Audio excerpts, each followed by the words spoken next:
How do you make up after a fight? We haven't fought yet.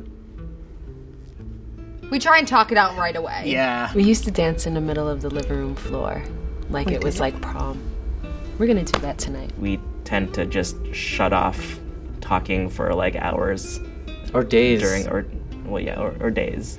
Having a little time to take a step back and then come back and like talk out why I was frustrated or why he was frustrated. Because once you talk about it out in the open, it's like, it just seems more and more petty. Unreasonable is a word that we use a lot. I was being unreasonable. Yeah, you were being unreasonable. Okay. And we both can be, and we both realize it when we are. We have this like baby moment where we say we're sorry, we apologize. She knows she did something bad. Just know. She'll be like, I'm sorry. And then she'll... We get into our baby moment. That's how I can get back. Just be a baby. Get back. It usually ends with food. When she's apologizing to me, it usually ends with food. Whether I think that I'm wrong or not, I pretend to be so that I can break the ice so that we can get back on the same page. I don't really buy that one, but okay. If he hasn't ended the conversation with, okay, honey, I understand how you're feeling. Like, let's move on. We probably are not moving on.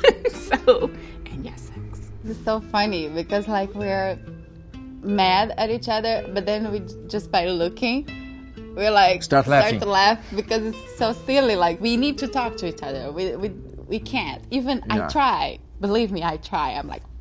We haven't had many blowouts. I think one or two. We always threaten with lawyers and shit. And we do say 1, 2, 3, and we usually say, I'm sorry, at the same time. Mm-hmm. I apologize, and not because I was wrong, but I was wrong in losing my temper instead of talking it out. We kiss and hug and cry and hold each other. Typically we talk it out, and then let's leave it at that. Rather than avoiding each other, just really just trying to push through it and building strength from whatever the situation, was that challenged us. Mm-hmm.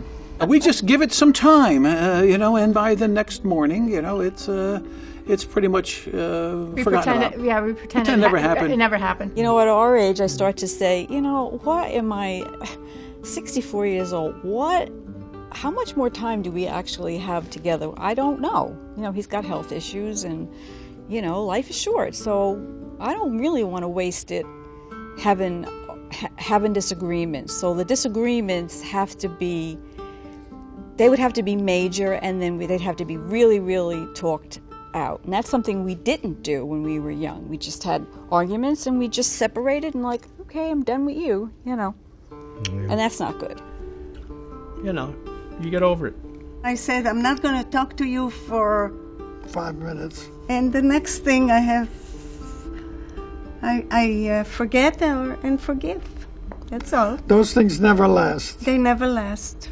I don't know, we just start talking gradually. That's right. When you hadn't, There's no when you got official angry and you of... went to bed a little angry in the morning, you say hello and you have breakfast and you start talking again.